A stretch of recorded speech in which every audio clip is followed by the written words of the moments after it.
समादरणीय धर्मानुरागी भक्त तथा श्रोतावृन्दहरुमा मेरो नमस्ते अभिवादन। त धर्मानुरागी श्रोतावृन्द, हामी श्रीमद् भागवत महापुराणका अमृतमय भक्तिमय ज्ञानमय र वैराग्यमय कथाहरू श्रवण गरिरहेका छौं। आउनुहोस् हामी छोटो ध्यान गरौं परमात्माको, जसले हाम्रो अन्तर्हृदयलाई प्रकाशमान सूर्य जस्तै तेजिलो तुल्याएर जीवनभर पोषण प्रदान गर्नुहुन्छ। ॐ यं प्रव्रजन्तमनुपेतमपेतकृत्यं द्वैपायनो विरह कातराजुहाव पुत्रेति तन्मयतया तरवो विनेदुस्तं सर्वभूतहृदयं मुनिमानतोऽस्मि। ओम नमो भगवते वासुदेवाय कृष्णाय वासुदेवाय हरै परमात्मने प्रणत क्लेशनाशाय गोविन्दाय नमो नमः। समादरणीय धर्मानुरागी भक्तवृन्द, हामीले अघिल्लो 15-16 भागमा विशेष गरी अंगराजा यो ध्रुवका वंशमा अंगराजा थिए। अंगराजाका छोरा बेन राजकुमारले अत्यन्त दुःख दिए। कुलंगार जस्ता पुत्र जन्मिए। छोराको कुलंगार प्रवृत्तिले अत्यन्त पीडित भएका अंगद राजा, बेनको कुलंगार प्रवृत्तिले पीडित भएका राजालाई असह्य भएपछि मध्यरातमा कसैले थाहा नपाइकन सर्लक्क दरबारबाट निस्किएर जंगलमा गए। उतै भगवानको भजन गर्दै गर्दै आफ्नो देहपात गर्ने निर्णय गरे र जंगलतर्फ प्रस्थान गरे। ओम नमो भगवते वासुदेवाय। अब पिताले राज्य गद्दी छोडेर हिँडे रे भन्ने कुरो जब उज्यालो भयो बेन राजकुमारले थाहा पाए। बेन राजकुमारलाई के खोज्छस् काना आँखो भने चाहिँ भयो। उनले चाहेका पनि त्यस्तै थिए। अब बेन राजकुमार जब गद्दीमा बसे, राज्यको उत्तराधिकारी सम्हाल्न लागे। सबै प्रजाहरूलाई के भन्न लागे त अब बेन राजकुमार भन्छन्, ए सारा मेरा राज्यका प्रजाहरू, मेरो उर्दी मेरो कुरा सुन। आजबाट तिमीहरूको ईश्वर मै हुँ, तिमीहरूको ब्राह्मण पनि मै हुँ, गुरु पनि मै हुँ, तिमीहरूको पितृ पनि मै हुँ। त्यसैले म बाहेक तिमीहरूको अरू संसारमा यो ब्रह्माण्डमा अरू कोही छैन। मेरै आराधना गर्नु, मेरै मन्दिर बनाउनु, मेरै प्रतिमा राख्नु, मेरै पूजा आराधना उपासना गर्नु। तिमीहरूको धर्म पनि मै हुँ, कर्म पनि मै हुँ, यश पनि मै हुँ, कीर्ति पनि मै हुँ र अन्त्यमा मोक्ष दिने पनि मै हुँ। म बाहेक अरू कोही पनि छैन भन्ने जस्तो कुलंगार प्रवृत्ति राजा बेनले देखाउन लागे। सारा प्रजाहरू अत्यन्त पीडित भए। यो कस्तो घमण्डी कुलंगार राजकुमार जन्मिएछ यो दरबारमा भनेर सारा प्रजाहरू एकअर्कामा काने खुसी गर्न लागे। कसरी बच्ने, यो त साह्रै ठुलो अनर्थ भयो। यस्तो घमण्डी र कुलंगार राजकुमार राजा त कोही पनि कहीं पनि ब्रह्माण्डमा थिएनन्। सारा प्रजाहरू अत्यन्त पीडित भए। अब कसो गरौं के गरौं भनेर बडा एकअर्कामा सल्लाह गर्न लागे। ऋषिहरूसँग सल्लाह गर्न लागे। यसरी सबै प्रजालाई उर्दी गरेर आफू बाहेक अरू संसारमा कोही पनि छैन र अरू कसैको पूजा नगर्नु। जसले मेरो बाहेक अरू दुनियाँमा अरू ईश्वरको नाम लिएर पूजा गर्दछ उसलाई म राज्यबाट समेत निकालिदिन्छु अथवा मारिदिन्छु भन्ने जस्ता धम्कीहरू समेत आएको हुनाले बेन राजकुमारबाट राज्यका सारा प्रजाहरू अत्यन्तै पीडित भए। अब यस्तो कुप्रवृत्ति भएका, यस्ता दुष्ट प्रवृत्तिका बेन राजकुमारलाई राज ऋषिहरूले अत्यन्त सम्झाए बुझाए। धेरै पटक सम्झाए बुझाए गरे, तर कसै गर्दा पनि ऋषिहरूको सम्झाए बुझाए अर्थे उपदेश नीति निर्देशनमा कहिल्यै बेन राजकुमार आउन सकेनन्। उल्टै ऋषिहरू माथि नै प्रतिबन्ध लगाउन लागे र ऋषिहरूले असह्य भएपछि यसो विचार गरे, सल्लाह गरे, यस्ता कुलंगार दुष्टलाई राजगद्दी दिनु हुँदैन भन्ने निर्णय गरेर सारा राजपुरोहितहरू राज ऋषिहरू भेला भएर चाहिँ अब बेन राजकुमारलाई अन्त्य गरिदिने निर्णय गरे। कसरी गर्ने निर्णय अथवा कसरी गर्ने अन्त्य। हतियार चलाउँ राजामाथि हतियार चलाउन नमिल्ने, त्यसै कारण ऋषिहरूले सल्लाह गरे तन्त्र मन्त्र बुद्धिद्वारा हुमकार उच्चारण गरेर, हुमकारद्वारा अत्यन्त रिसाहरू जो अन्तर्हृदयदेखि तन्त्र साधनामा आउँदछ त्यसलाई हुमकार भनिन्छ। यो हुमकार उच्चारण गरेर सारा ऋषिहरू मिलेर एकमुष्ट भएर हुमकार उच्चारण गरी बेन जस्ता राजाको प्राण पखेरु उडाइदिए। अब मात्र राज्यमा शान्ति छाउने भयो, अब मात्र राज्यमा सुख शान्ति चैन र ऐस आराम आउने भयो, सबै प्रजाहरूमा पनि खुसी छायो। यस्ता दुष्ट राजकुमार र राजादेखि हामी मुक्त भयौँ भनेर सारा राज्यमा खुसियाली मनाइयो। अब यिनै बेन जस्ता कुप्रवृत्ति समादरणीय धर्मानुरागी भक्तवृन्द जो अत्यन्त नराम्रो वस्तु हुन्छ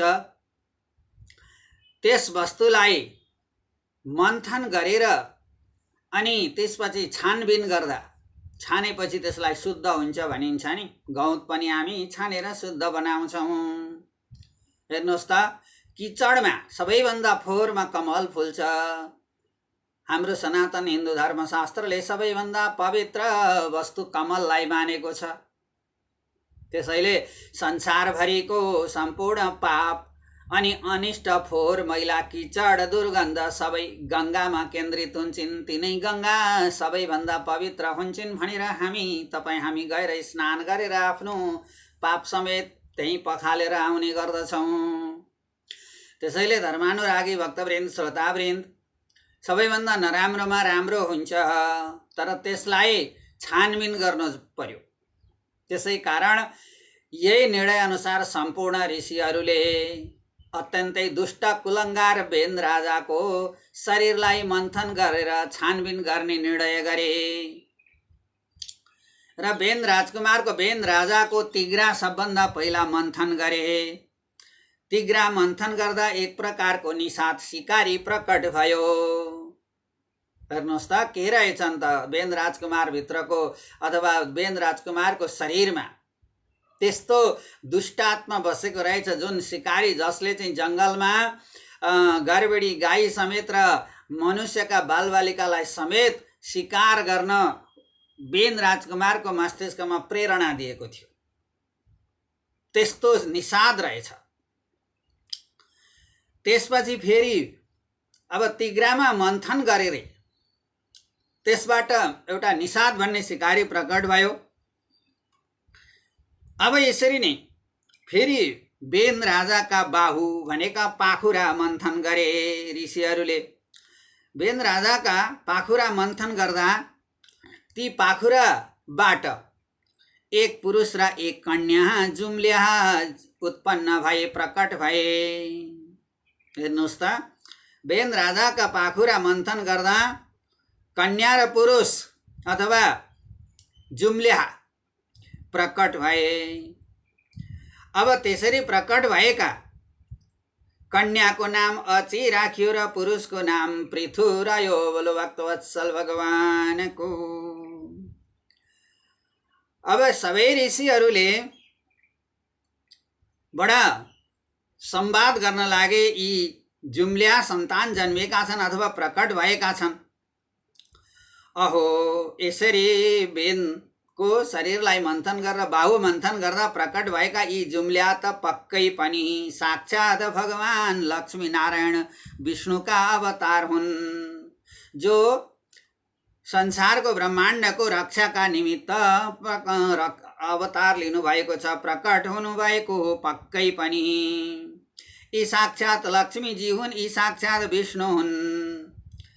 यिनै लक्ष्मी र विष्णु अनि यी लक्ष्मीजी यिनै भगवान विष्णुकी धर्मपत्नी। यी दुवैलाई राजगद्दीमा राखेर हामीले विशेष गरी बडा धुमधामका साथ यज्ञ सम्पन्न गरेर राज्याभिषेक गर्नु पर्दछ र राज्यको सम्पूर्ण शासनभार यिनैलाई जिम्मा लगाउनु पर्दछ भनेर सारा ऋषिहरूले सल्लाह गरे।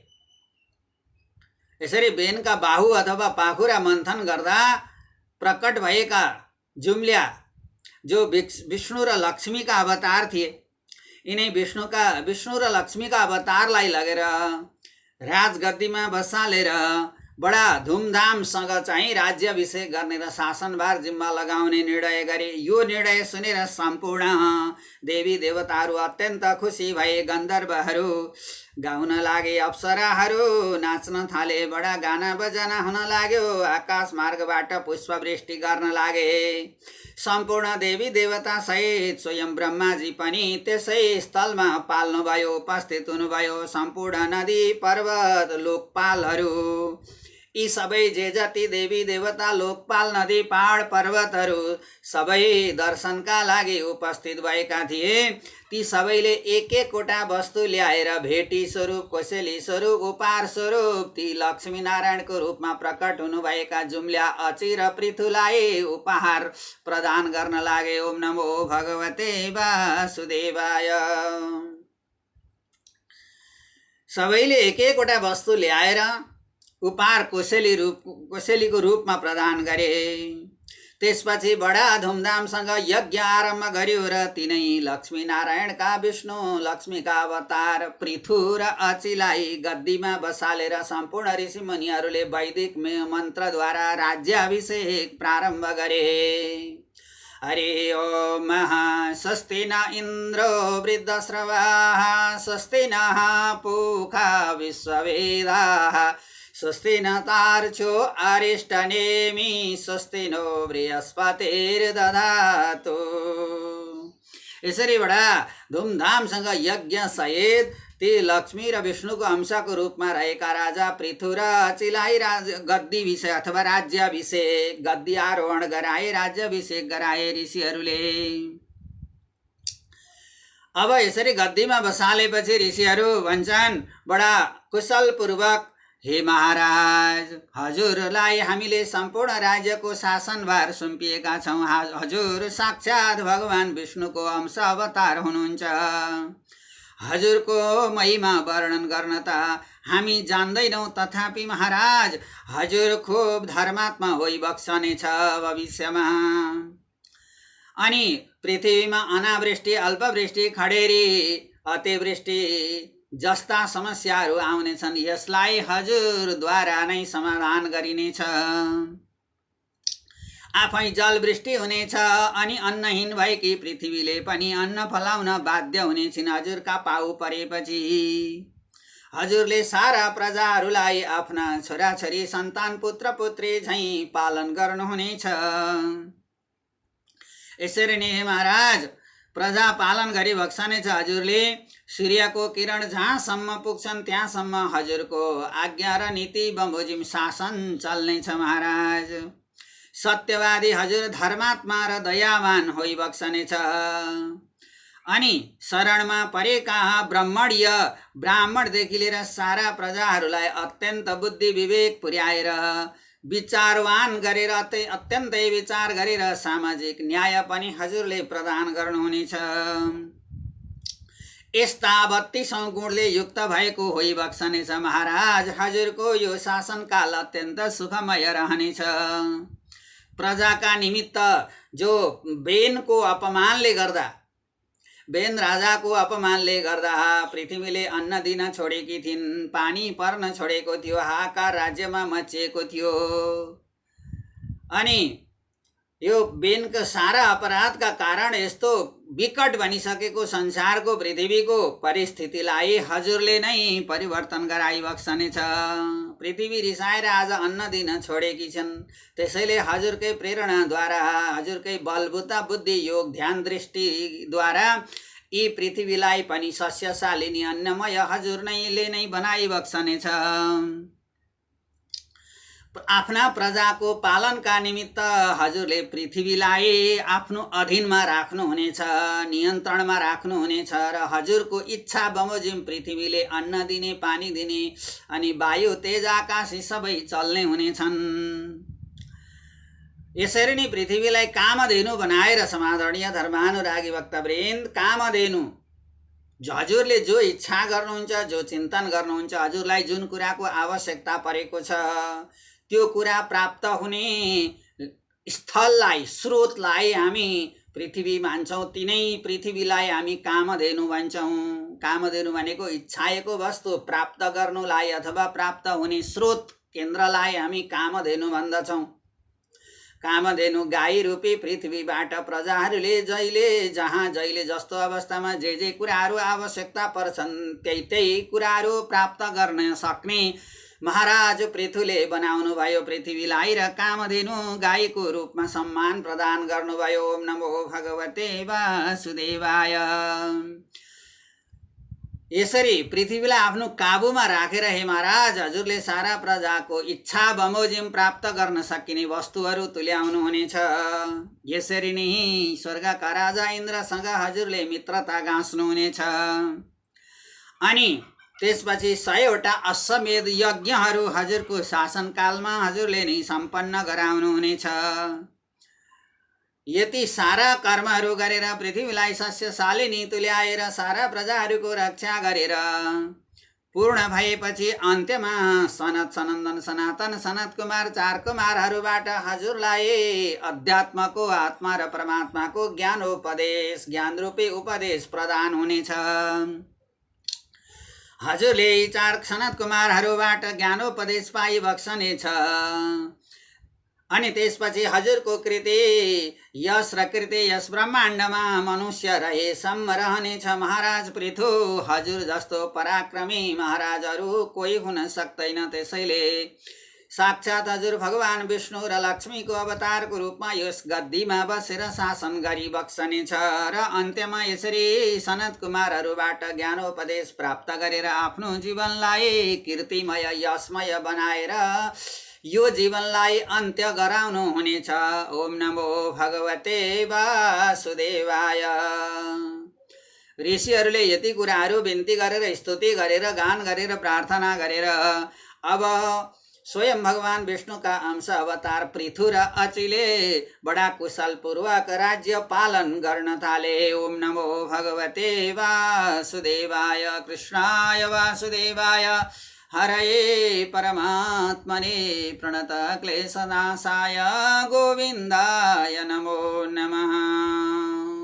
समादरणीय धर्मानुरागी भक्तवृन्द, पूरा कथाहरू श्रवण गरेर यहाँहरूले अत्यन्त लाभ उठाउन सक्नुहुनेछ। कमेन्ट सेयर गर्न पनि नभुलिदिनुहोला र बाँकी अन्य यस्तै रसमय भक्तिमय ज्ञानमय कथाहरू अन्य अङ्कमाहरू प्रस्तुत हुनेछन्। ओम नमो भगवते वासुदेवाय।